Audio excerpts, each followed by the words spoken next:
네, 오늘 하나님께서 저희들에게 주시는 말씀은 민수기 23장 말씀인데요. 요약 내용을 제가 먼저 읽어드리도록 하겠습니다. 모압 왕 발락은 발람 선지자를 사주하여 이스라엘 백성을 저주하려는 계획을 세웁니다. 그는 발람 선지자를 바알의 산당으로 안내합니다. 그러나 발락의 계획은 실패합니다. 하나님이 이스라엘을 저주하려던 발람의 입을 막으시고 이스라엘을 축복하게 하셨기 때문입니다. 발락은 한 번 더 시도하는데 이번에도 발람의 입에서는 이스라엘을 축복하는 말이 선포되었습니다. 하나님은 이스라엘의 거듭되는 반역과 죄에도 불구하고 이스라엘에게 약속하신 복을 거두지 않으십니다. 이처럼 하나님께서 보호하시는 사람은 그 누구도 손을 댈 수 없습니다. 하나님께서 지키시기로 작정한 삶은 결코 해를 입지 않습니다. 그러기에 하나님은 참으로 신실하신 분이십니다. 이제 23장 본문을 함께 정독하시겠습니다. 민수기 23장. 발람이 발락에게 이르되 나를 위하여 여기 제단 7을 쌓고 거기 수송아지 7마리와 순양 7마리를 준비하소서 하매 발락이 발람의 말대로 준비한 후에 발락과 발람이 제단에 수송아지와 순양을 드리니라. 발람이 발락에게 이르되 당신의 번제물 곁에 서소서. 나는 저리로 가리이다. 여호와께서 혹시 오셔서 나를 만나시리니 그가 내게 지시하시는 것은 다 당신에게 알리리이다 하고 언덕길로 가니 하나님이 발람에게 임하시는지라. 발람이 아뢰되 내가 7제단을 쌓고 각 제단에 수송아지와 순양을 드렸나이다. 여호와께서 발람의 입에 말씀을 주시며 이르시되 발락에게 돌아가서 이렇게 말할지니라. 그가 발락에게로 돌아간즉 발락과 모압의 모든 고관이 번제물 곁에 함께 섰더라. 발람이 예언을 전하여 말하되 발락이 나를 아람에서 모압 왕이 동쪽 산에서 데려다가 이르기를 와서 나를 위하여 야곱을 저주하라. 와서 이스라엘을 꾸짖으라 하도다. 하나님이 저주하지 않으신 자를 내가 어찌 저주하며 여호와께서 꾸짖지 않으신 자를 내가 어찌 꾸짖으랴. 내가 바위 위에서 그들을 보며 작은 산에서 그들을 바라보니 이 백성은 홀로 살 것이라. 그를 여러 민족 중에 하나로 여기지 않으리로다. 야곱의 티끌을 누가 능히 세며 이스라엘 4분의 1을 누가 능히 셀고 나는 의인의 죽음을 죽기 원하며 나의 종말이 그와 같기를 바라노라 하매 발락이 발람에게 이르되 그대가 어찌 내게 이같이 행하느냐. 나의 원수를 저주하라고 그대를 데려왔거늘 그대가 오히려 축복하였도다. 발람이 대답하여 이르되 여호와께서 내 입에 주신 말씀을 내가 어찌 말하지 아니할 수 있으리이까. 발락이 말하되 나와 함께 그들을 달리 볼 곳으로 가자. 거기서는 그들을 다 보지 못하고 그들의 끝만 보리니 거기서 나를 위하여 그들을 저주하라 하고 소빔들로 인도하여 비스가 꼭대기에 이르러 7제단을 쌓고 각 제단에 수송아지와 순양을 드리니 발람이 발락에게 이르되 내가 저기서 여호와를 만나 뵐 동안에 여기 당신의 번제물 곁에 서소서 하니라. 여호와께서 발람에게 임하사 그의 입에 말씀을 주시며 이르시되 발락에게로 돌아가서 이렇게 말할지니라. 발람이 가서 본즉 발락이 번제물 곁에 섰고 모압 고관들이 함께 있더라. 발락이 발람에게 이르되 여호와께서 무슨 말씀을 하시더냐. 발람이 예언하여 이르기를 발락이여 일어나 들을지어다. 십볼의 아들이여 내게 자세히 들으라. 하나님은 사람이 아니시니 거짓말을 하지 않으시고 인생이 아니시니 후회가 없으시도다. 어찌 그 말씀하신 바를 행하지 않으시며 하신 말씀을 실행하지 않으시랴. 내가 축복할 것을 받았으니 그가 주신 복을 내가 돌이키지 않으리라. 야곱의 허물을 보지 아니하시며 이스라엘의 반역을 보지 아니하시는도다. 여호와 그들의 하나님이 그들과 함께 계시니 왕을 부르는 소리가 그 중에 있도다. 하나님이 그들을 애굽에서 인도하여 내셨으니 그의 힘이 들소와 같도다. 야곱을 해할 점술이 없고 이스라엘을 해할 복술이 없도다. 이때에 야곱과 이스라엘에 대하여 논할진대 하나님께서 행하신 일이 어찌 그리 크냐 하리로다. 이 백성이 암사자같이 일어나고 숫사자같이 일어나서 움킨 것을 먹으며 죽인 피를 마시기 전에는 눕지 아니하리로다 하매 발락이 발람에게 이르되 그들을 저주하지도 말고 축복하지도 말라. 발람이 발락에게 대답하여 이르되 내가 당신에게 말하여 이르기를 여호와께서 말씀하신 것은 내가 그대로 하지 않을 수 없다고 하지 아니하더이까. 발락이 발람에게 또 이르되 오라 내가 너를 다른 곳으로 인도하리니 내가 거기서 나를 위하여 그들을 저주하기를 하나님이 혹시 기뻐하시리라 하고 발락이 발람을 인도하여 광야가 내려다 보이는 부올산 꼭대기에 이르니 발람이 발락에게 이르되 나를 위하여 여기 7제단을 쌓고 거기 수송아지 7마리와 순양 7마리를 준비하소서. 발락이 발람의 말대로 행하여 각 제단에 수송아지와 순양을 드리니라. 네. 자녀 중에서 이 아들만 가지신 분들에게는 너무나도 죄송하지만 딸 혹은 이 손녀를 키우신 아버지들 혹은 할아버지들은 이 여자 아이의 이 애교가 얼마나 이 사랑스러운지를 경험해 보셨으리라 생각이 됩니다. 그래서 오죽하면 이 딸바보라는 그런 말이 나올 정도이죠.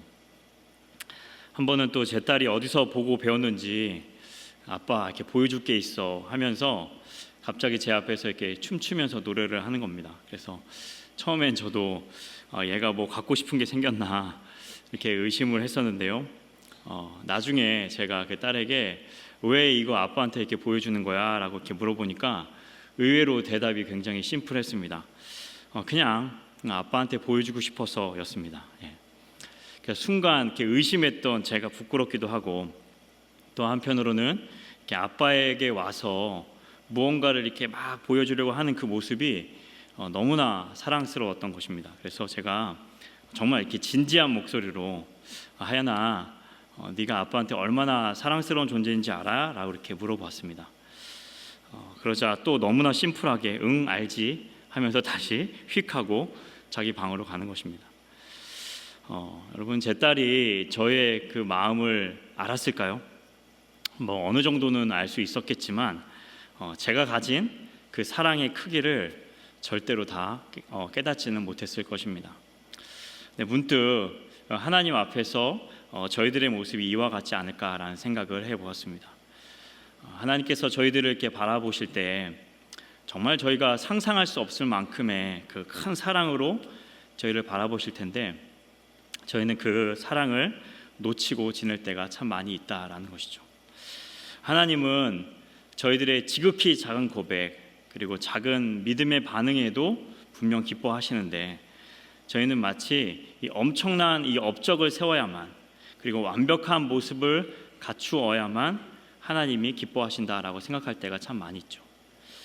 물론 이 하나님께서도 저희가 말을 안 들으면 속상해하시고 또 책망하실 때도 있긴 하지만 그렇게 속상해하신다라는 그 사실만으로도 하나님께서 얼마나 저희를 귀하게 여기시는지 또 저희를 하나님의 자녀로 생각해 주신다라는 사실을 알 수 있는 아주 중요한 증거가 된다라는 것이죠.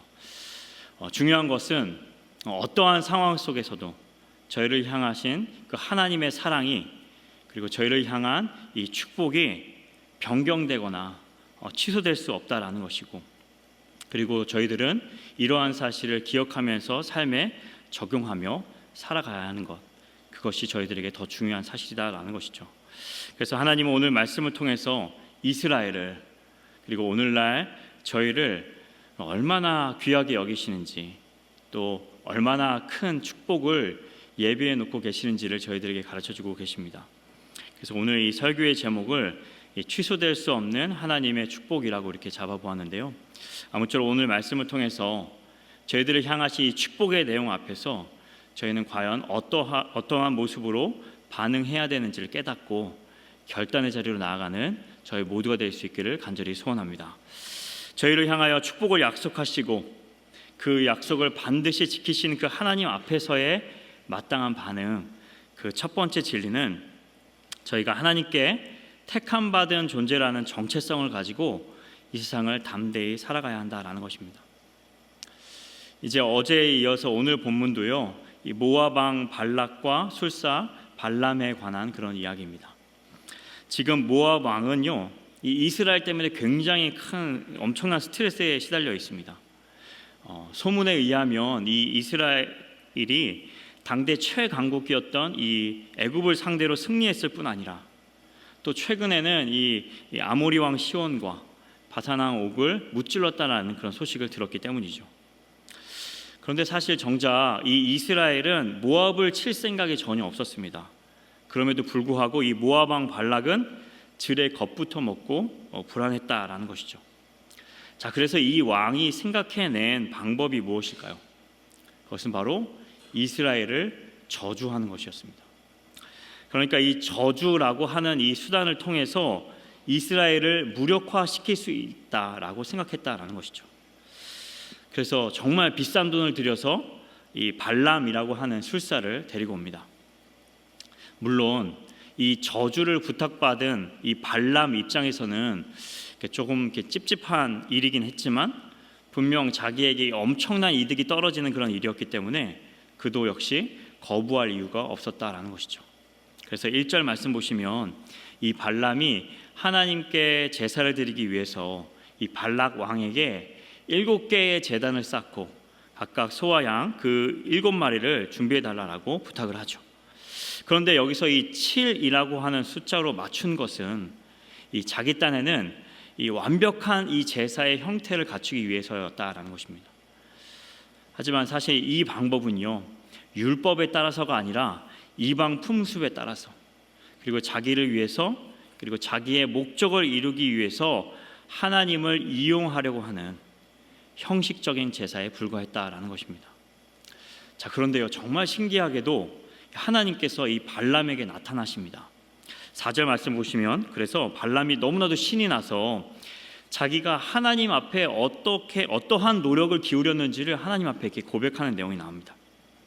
하지만 하나님은요, 이 자신의 그 자랑에 대해서는 어떠한 대답도 하지 않으십니다.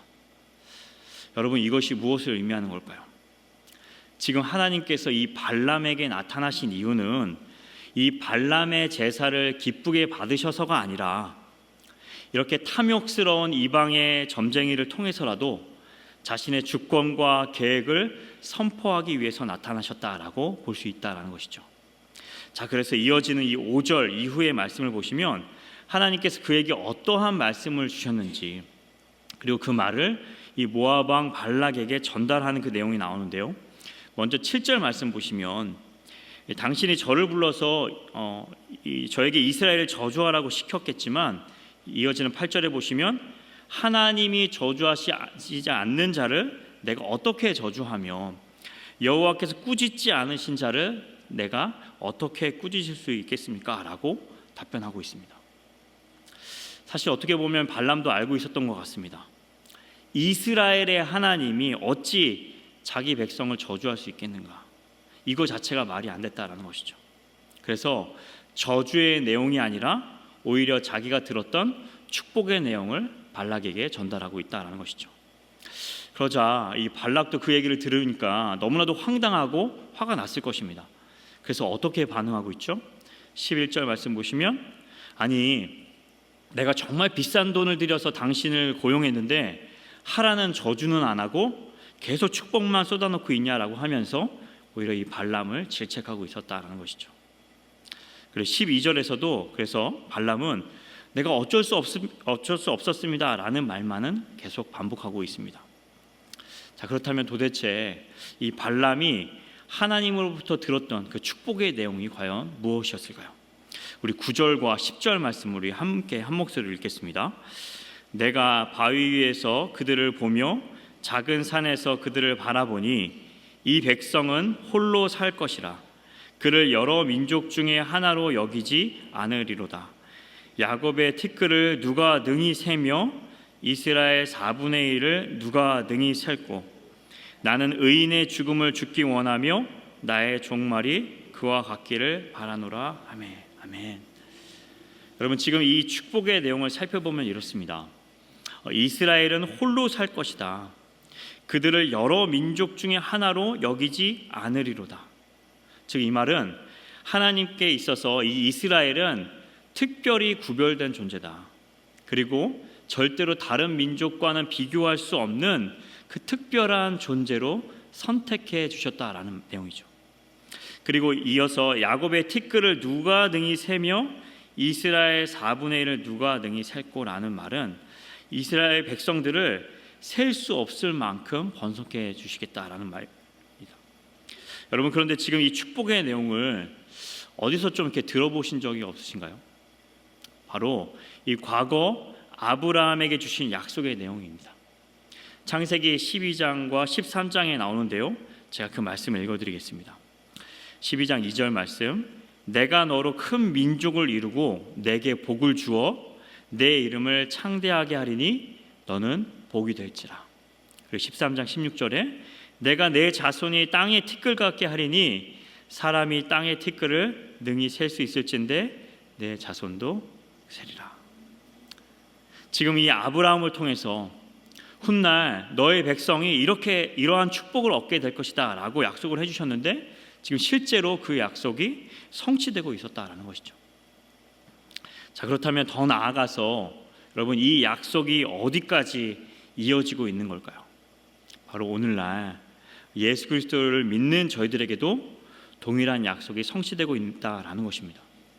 참 재미있는 사실은요, 지금 이 발람도 이러한 축복의 내용을 자기가 들으니까 이스라엘이 너무나도 부러웠던 거예요. 이 발람이 이제껏 살아오면서 이런 신을 경험해 본 적이 없었기 때문입니다. 이제까지 자기가 경험했던 그 신들은 그야말로 너희가 하는 거 봐서의 신이었습니다. 온갖 정성을 기울이고 또 재물을 바쳐서라도 달래 주어야만 하는 존재, 그렇게 해야만 겨우 축복을 받을까 말까한 그런 존재에 불과했다라는 것이죠. 그런데 지금 이 이스라엘의 신 하나님은 그 백성이 무언가를 잘해서 그들이 다른 사람들과 달리 무언가 뛰어나서가 아니라 먼저 아예 축복의 약속을 선언해 주시는 분이다라는 것을 깨달은 것이죠. 그래서 그런 축복의 대상인 이스라엘이 너무나 좋아 보였다라는 것이죠. 그래서 뭐라고 고백하고 있죠? 10절 말씀을 보시면 나는 의인의 죽음을 죽기 원하며 나의 종말이 그와 같게 되기를 원하노라. 여러분 무슨 말일까요? 나도 이 이스라엘처럼 그런 대우 받다가 죽었으면 좋겠다라는 말입니다. 이 부러우면 진다라는 말이 있는데 이 발람은 하나님의 축복 앞에서 완전히 완패한 것입니다. 사실 이 이스라엘 입장에서 여러분 그 스스로를 생각해 볼 때 어쩌면 어느 한 곳에 계속해서 정착하지 못하고 이 흙먼지 날리는 이 광야에서 계속해서 방황하고 있는 그런 참으로 처량한 존재, 그리고 먹을 것도 또 입을 것도 제대로 누리지 못하는 불쌍한 존재라고 스스로를 아마 그렇게 느꼈을 것입니다. 그런데요, 그렇게 탐욕스럽고 또 하나님을 잘 알지도 못하는 이 술사조차도 이 이스라엘이 얼마나 복된 존재인지, 그들이 얼마나 감사해야 할 존재인지를 깨닫게 해주시고 그 축복의 내용을 선포케 해주셨다라는 것입니다.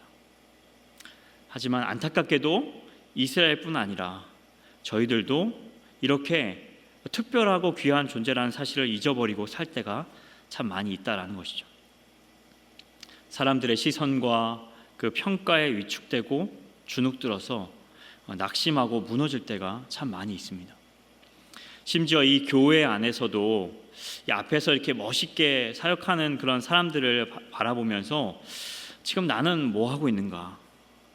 나는 과연 이 하나님 앞에서 쓸모 있는 존재인가? 그렇게 남과 비교하면서 자신의 존재를 깎아내릴 때가 참 많이 있다라는 것입니다. 그러나 오늘 말씀을 통해서 하나님은 저희가 어떠한 존재인지를 분명하게 말씀해 주시죠. 너희는 많은 민족 중에서 특별히 구별해낸 나의 백성이다. 내가 복주기로 약속한 나의 자녀들이며 그 축복은 어떠한 상황 속에서도 취소될 수 없다라고 저희들에게 선포해주고 계십니다. 그러므로 여러분 이러한 정체성을 분명히 우리의 가슴에 새기며 세상의 두려움 앞에서도 당당히 일어설 수 있기를 간절히 소원합니다. 사람들의 시선이 아니라 하나님의 선택과 사랑이 우리의 가치를 결정한다라는 사실을 기억하면서 우리가 두려움 대신 담대함을 가지고 이 세상을 살아갈 수 있기를 간절히 소원합니다. 특별히 어떤 남들과 비교하는 그 비교의식과 또 열등감에 무너지지 않고 우리의 나이가 많든 또 적든 내 능력이 많든 적든 하나님께서 저희 한 사람 한 사람을 귀하게 여기시면서 각자에게 맞는 그 특별한 사명을 맡겨주셨음을 우리가 기억하면서 비교와 원망 대신 감사로, 낙심 대신 믿음으로 살아갈 수 있는 저와 우리 귀한 성도님 되시기를 간절히 축원합니다. 저희를 향하여 축복을 약속하시고 또 그 약속을 반드시 지키시는 그 하나님 앞에서의 마땅한 반응, 마지막 두 번째 진리는 언제나 저희에게 신실하신 그 하나님을 신뢰하는 그 믿음을 가지고 이 세상을 살아가야 한다라는 것입니다. 여러분, 이어지는 이 13절 말씀을 보시면 이 발락이 또다시 이 발람을 시켜서 저주를 요청하는 그런 장면이 나옵니다. 분명 발락은 방금 전 이스라엘을 향한 하나님의 그 마음, 하나님의 뜻을 분명히 확인했습니다. 그럼에도 불구하고 자신의 뜻을 포기하지 않습니다. 그래서 이번에는요, 이 장소를 옮겨서 저주를 시도해 보자라고 제안을 하고 있습니다. 여러분, 이렇게 장소를 옮기자라고 제안한 이유가 과연 무엇이었을까요? 이 발람, 자기가 시켰던 이 발람이 저주를 못했던 이유가 다름 아닌 이 이스라엘의 엄청난 이 규모를 보고 겁을 먹어서 저주를 못했을 것이다 라고 생각했기 때문이에요. 그래서 이 장소를 옮기면 이스라엘의 일부만 보게 될 것이고, 그러면 다시금 이 안에 저주할 마음이 생기지 않을까라고 생각했다라는 것이죠. 분명 한번 자신의 계획이 실패하면 겸손히 하나님 앞에 나아가서 엎드려야 할 텐데, 지금 이 발락은 자신이 얼마나 큰 잘못을 저지르고 있는지, 그리고 자신의 행동이 얼마나 무지하고 어리석은지를 전혀 깨닫고 있지 못했다라는 것입니다. 그래서 자꾸만 돈으로, 이 사람의 그 지혜로 하나님을 조종할 수 있다라고 하는 이 교만에서 벗어나지 못했다라는 것입니다. 자, 그래서 14절 말씀 보시면 이 발락이 발람을 이 산악지대의 소빔이라고 하는 그 들판으로 인도합니다. 그리고 거기서도 똑같이 7 제단을 만들고 각 제단마다 이 수송아지와 순양을 한 마리씩 바치면서 제사를 드리게 되죠. 그리고 발락은 그 자리에서 기다리게 하고 발람 혼자 하나님의 말씀을 듣기 위해서 이동을 합니다. 자, 그리고 16절 말씀 보시면 역시나 이번에도 하나님께서 발람에게 나타나 주시죠. 그리고 말씀을 주시고 발락에게 가서 이 말씀을 전하라고 명하십니다. 이 발락 입장에서 볼 때 얼마나 또 궁금했겠습니까? 그래서 이 발람이 오자마자 하나님께서 무슨 말씀을 하셨는지를 이렇게 재촉하기 시작합니다. 그러자 하나님은 이 발락을 향해서 자신이 누구인지를 분명하게 가르쳐 주시는데요. 먼저 19절 말씀을 보시면 하나님은 뭐라고 말씀하시죠? 사람이 아니시고 인생이 아니시다라고 말씀합니다. 그러니까 하나님은요, 창조주이시기 때문에 이 피조물인 인간과 비교할 수 없는 전능하신 분, 그리고 완전하신 분이다라는 것입니다. 여러분, 그렇다면 먼저 이 이야기를 꺼내신 이유가 과연 무엇일까요? 그것은 이 발락이 제 아무리 돈으로, 사람으로 나를 조종하려 해도 나는 절대로 그런 것에 휘둘리지 않는다라는 것을 말씀해 주시기 위해서이죠. 그리고 이어서 하나님은 거짓을 말하거나 후회하는 분이 아니시며 한번 말씀하신 것을 반드시 실행하신다라고 말씀해 주십니다. 사실 인간의 마음은 늘 거짓으로 가득 차 있고 상황에 따라서, 그리고 또 이해관계에 따라서 이리저리 변할 수밖에 없는 존재이죠. 하지만 하나님은 절대로 그 마음을 바꾸는 분이 아니시며 약속하신 것을 반드시 지키시는 분이다라는 것입니다. 자, 그리고 이어지는 20절 말씀 보시면 내가 축복할 것을 받았으니 그가 주신 복을 내가 돌이키지 않으리라. 그러니까 이스라엘은 이미 하나님께 축복을 받았기 때문에 아무리 이스라엘을 저주해봤자 아무 소용이 없다. 그리고 그 축복이 절대로 취소될 수 없다라는 내용이죠. 여러분, 지금 이 말 속에는요, 어마어마한 그 놀라운 진리의 내용이 담겨 있는 것입니다. 다시 말해서 하나님의 백성은요, 축복을 받지 않을래야 않을 수 없다. 또한 무조건 축복을 받을 수밖에 없다라는 것을 말씀해주고 있죠. 그러므로 저에게 중요한 것은 어떻게 하면 이 복을 받을까 고민하거나, 아니면 내가 이 축복을 받지 못하면 어떡하나 염려하며 사는 것이 아니라, 또한 하나님은 우리를 항상 늘 감시만 하거나 책망하시는 분이 아니라 우리에게 복 주시는 분이심을, 그래서 우리는 이미 복받은 존재임을 확신하며 사는 것, 그것이 우리의 삶에 더 중요하다라는 것이죠. 자, 그래서 이어지는 구절을 보시면 우리가 어떠한 상황 속에서 이 하나님을 더욱더 신뢰해야 되는지를 구체적으로 저희들에게 말씀해 주고 있는데요. 먼저 보시면 우리가 잘못했을 때에도 하나님의 신실하심을 신뢰해야 한다라는 사실을 말씀해 주고 있습니다. 먼저 21절 말씀 보시면 야곱의 허물과 이스라엘의 반역이라는 그런 단어가 나오는데요.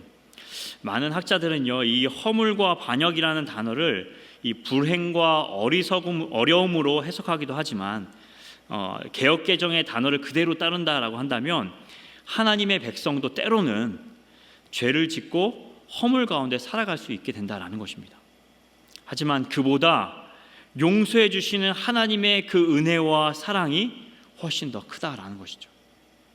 여전히 자격이 없고 또 흠 많은 존재이지만 하나님은 우리를 버리지 않으시고 여전히 우리와 함께 하시며 우리가 부르짖는 그 소리에 응답해 주시는 분이다라는 것입니다. 여러분, 왜일까요? 바로 우리는 취소될 수 없는 자녀의 축복을 받았기 때문인 줄 믿습니다.